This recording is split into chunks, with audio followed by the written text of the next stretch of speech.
मेरा नाम है अब्दुल अजीज और आप सभी का स्वागत करते हैं हमारे अपने YouTube चैनल एजेड अध्ययन पर। आज के इस वीडियो में हम बात करने वाले हैं 10th क्लास ज्योग्राफी का 6 चैप्टर का, जिसका नाम है विनिर्माण उद्योग। इस चैप्टर से एनसीईआरटी बुक में जितने भी क्वेश्चंस दिए गए हैं उन सभी को हम आसान भाषा में समझने वाले हैं और उनका आंसर जानने वाले हैं, और किस तरीके से आप एग्जाम में लिखने वाले हैं उसका पूरा नोट्स भी तो आप लोगों को मिलेगा। लेकिन इसी तरीके से सभी चैप्टर्स का ज्योग्राफी का भी हम ज्योग्राफी पर ही ध्यान दे रहे हैं। आगे चल के आपका जब ज्योग्राफी खत्म होगा तो फिर बाकी सब्जेक्ट्स पर भी हम आएंगे, साइंस भी आएंगे, पढ़ेंगे। तो आप लोग चैनल को सब्सक्राइब कर लीजिए और इसी तरीके के आसान भाषा में समझने के लिए, अपने दोस्तों को मदद करने के लिए हमारे इस चैनल को अपने दोस्तों तक भी भेजे, वीडियोस को शेयर करें। देखिए, बिना देरी करते हुए स्टार्ट करेंगे हम इस चैप्टर का ऑब्जेक्टिव क्वेश्चन को समझेंगे। सबसे पहला क्वेश्चन आप लोग देख सकते हैं, इनमें से कौन औद्योगिक अवस्थिति का कारक नहीं है? मतलब कौन सा ऐसा चीज है जो किसी भी बिजनेस को चलाने के लिए जरूरी नहीं है? सबसे पहला ऑप्शन ए बाजार, जनसंख्या, पूंजी या फिर ऊर्जा। तो देखिए, इसमें बिजनेस को चलाने के लिए बाजार की भी जरूरत होती है, पूंजी की भी होती है, और तो और ऊर्जा की भी चाहिए होगा।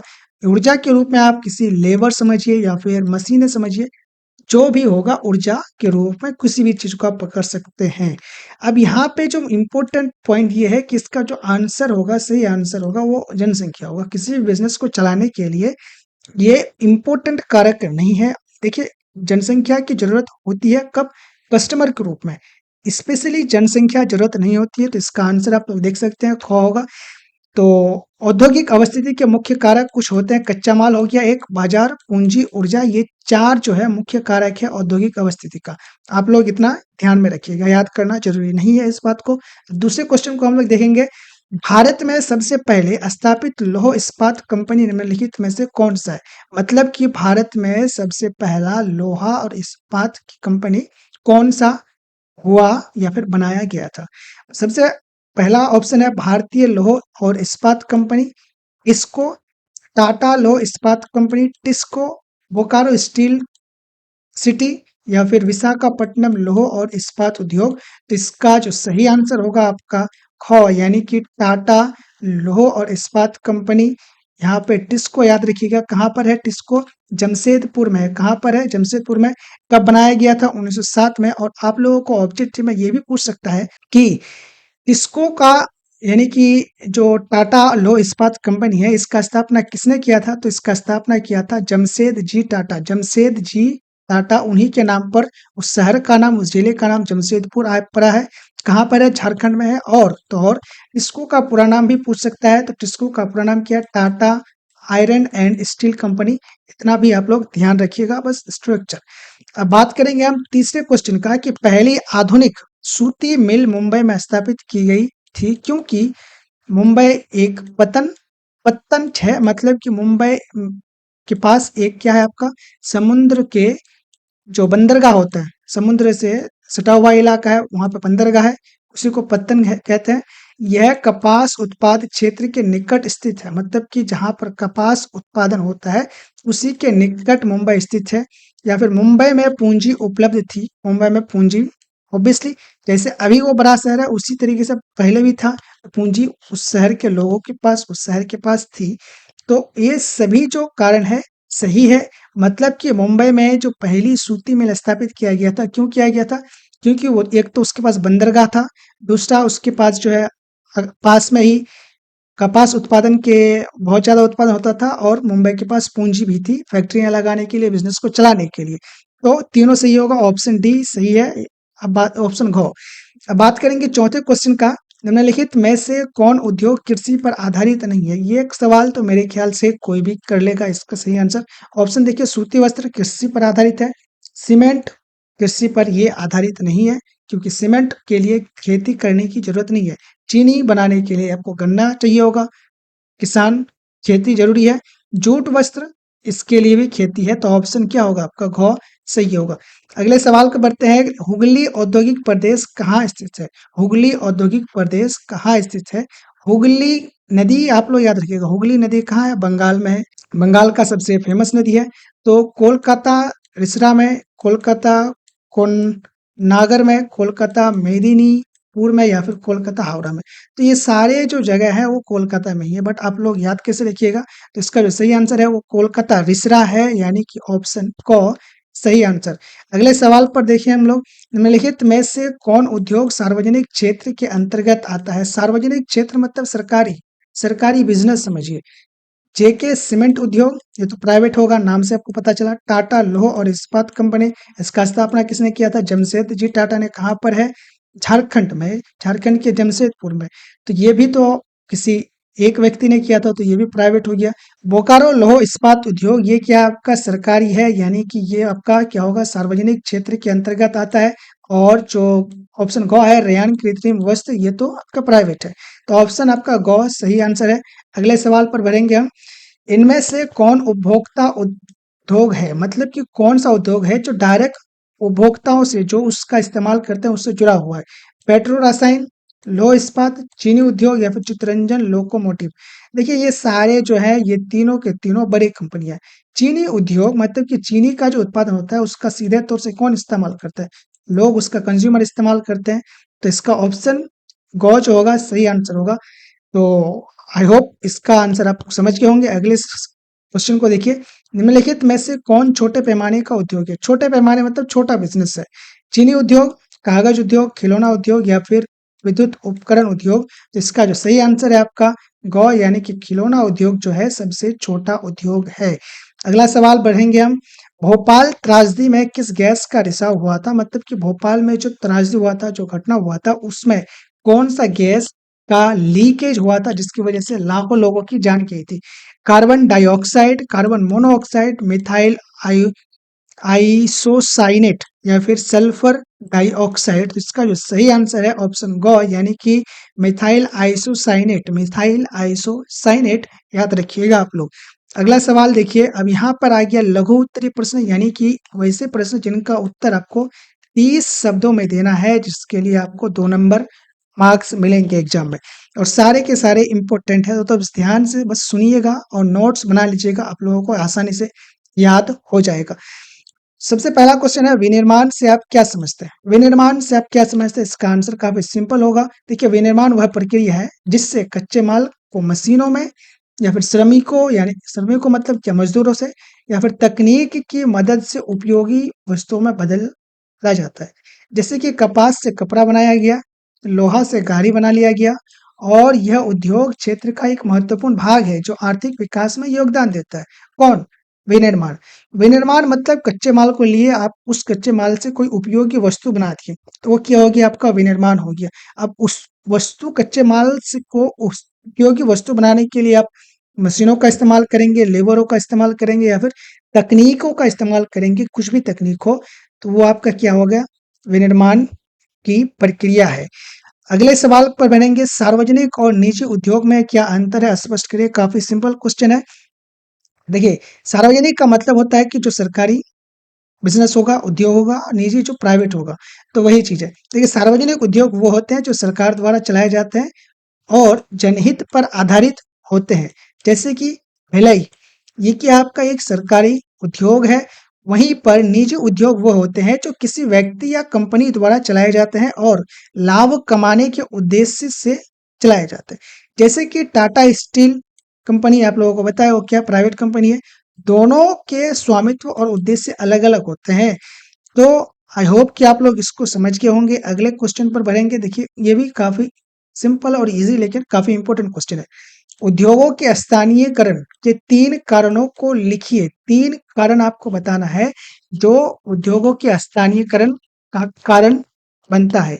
सबसे पहला, उद्योगों को मतलब लिखना कैसे है आपको? सबसे पहले ये लिखना है, उद्योगों को स्थापित करने के लिए कुछ मुख्य कारण होते हैं, कारक होते हैं। सबसे पहले कच्चा माल की उपलब्धता हो, यानी कि बिजनेस के पास कच्चा माल हो। कौन सा वो उत्पाद बनाएगी, कौन सा वस्तु बनाएगी, तो उस वस्तु को बनाने के लिए जो भी कच्चा माल चाहिए होगा वो उसके पास होना चाहिए। जैसे कपड़ा उद्योग के लिए कपास होना जरूरी है।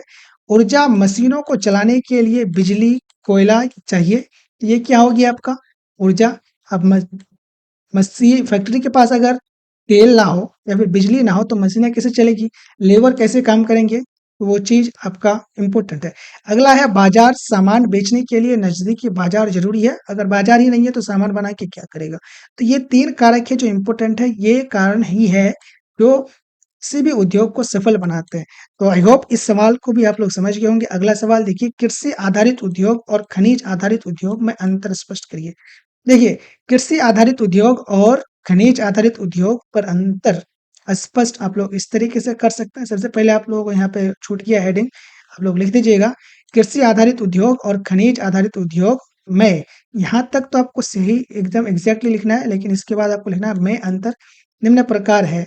ठीक है, इस चीज को आप लोग लिख दीजिएगा। उसके बाद आप पहला पॉइंट लिखिएगा, कृषि आधारित उद्योग वो होते हैं जिसमें कच्चा माल खेती से आता है, जैसे गन्ने से चीनी बनाया जाता है। तो गन्ने से चीनी बनाने का लिए उद्योग है, अगर आप चलाएँगे, तो उसके लिए आपको गन्ने की ज़रूरत होगी, तो वो क्या आपका कृषि पर आधारित है, वही हो गया। खनिज आधारित उद्योग मतलब कि जो खनिजों पर आधारित है, वह कच्चा माल खनिज या फिर धातु होता है, जैसे कि लोहा से इस्पात बनाना, ये क्या आपका लोहा चाहिए होगा, लोहा क्या है, खनिज है। दोनों उद्योगों का आधार अलग होता है, एक खेती पर निर्भर होता है और दूसरा खनिज पर। तो काफ़ी सिंपल है, आई होप आप समझ गए होंगे। अब इसका 5वां क्वेश्चन का आंसर देखेंगे हम लोग। स्वामित्व के आधार पर उद्योगों को उदाहरण सहित वर्गीकृत करने के लिए कहा गया है। स्वामित्व मतलब मालिकाना अधिकार।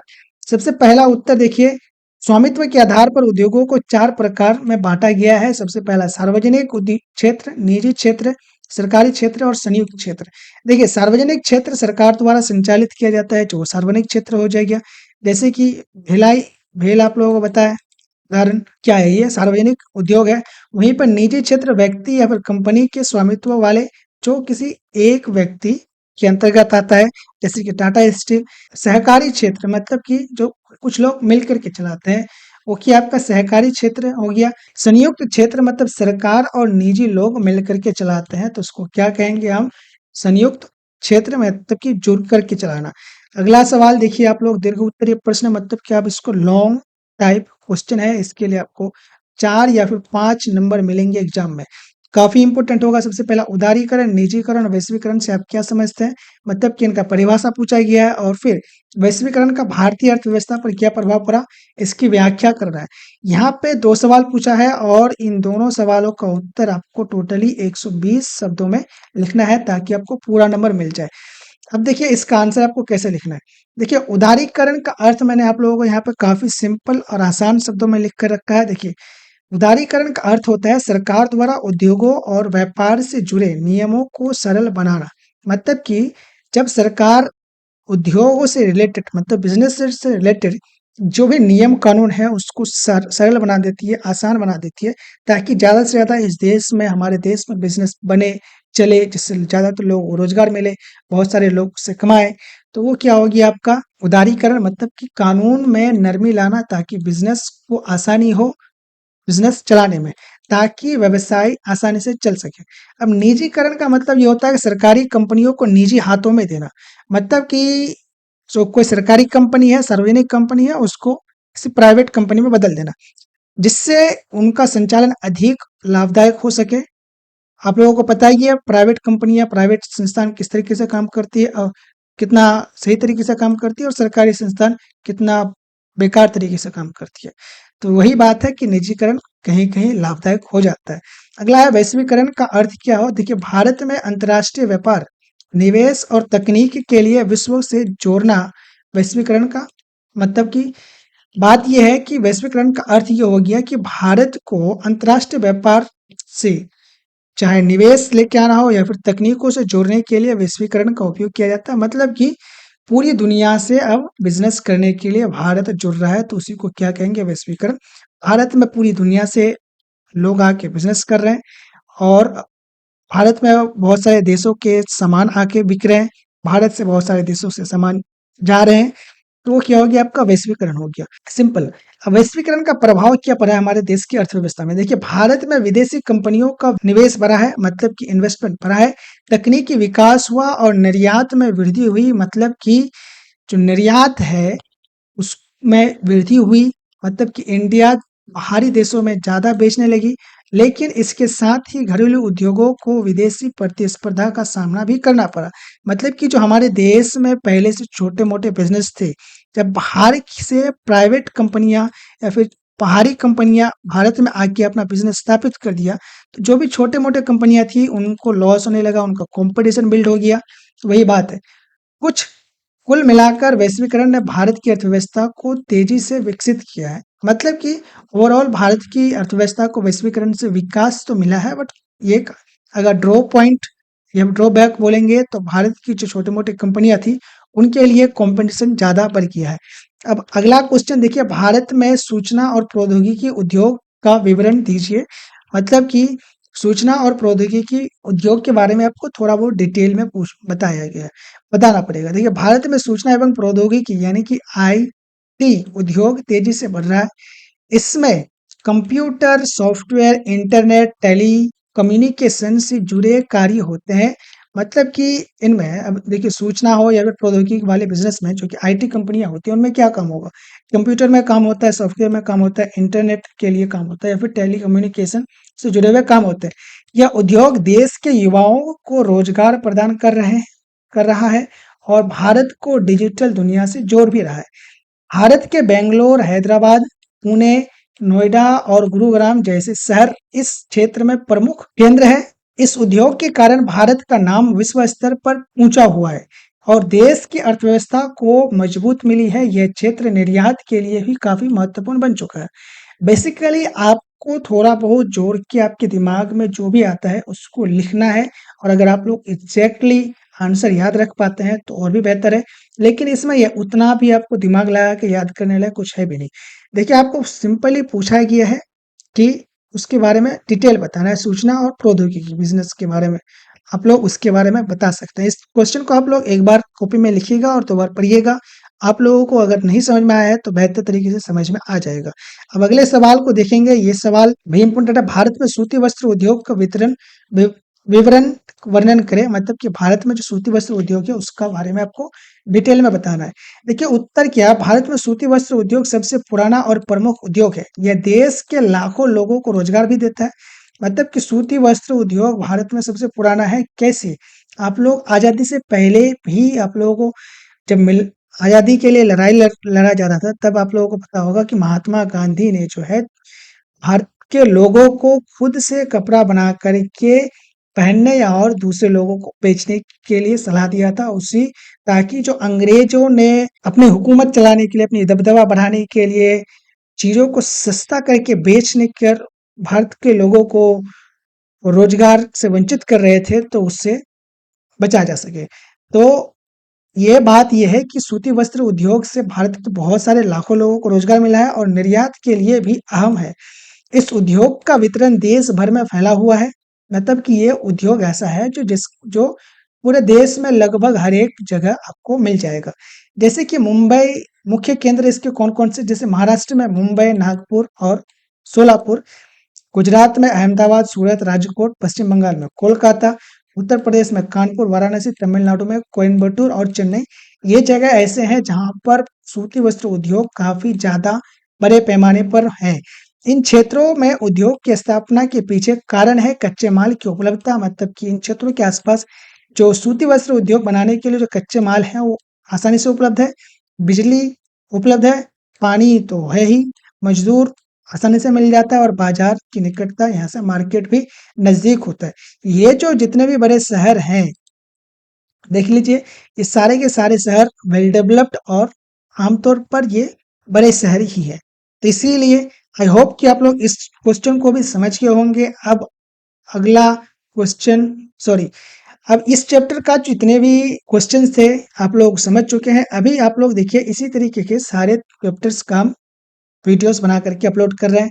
वन एवं वन्य जीव का अपलोड किए हम, कृषि का अपलोड किए, उसके बाद आपका भारत संसाधन उपयोग ये पहला चैप्टर का अपलोड किया हम, आपदा प्रबंधन का पहला चैप्टर अपलोड हो चुका है, दूसरा तीसरा चैप्टर आने वाला है। तो आप लोग चैनल को सब्सक्राइब कर लीजिए और अपने दोस्तों को शेयर कीजिए, ताकि आप लोगों को इस चैनल पे अपलोड हुआ हर एक वीडियो जो इम्पोर्टेंट है उसका नोटिफिकेशन आए। आप लोग देखिए और उससे याद करके, उसको पढ़ करके आप लोग एग्जाम में ज़्यादा से ज़्यादा नंबर ला पाए।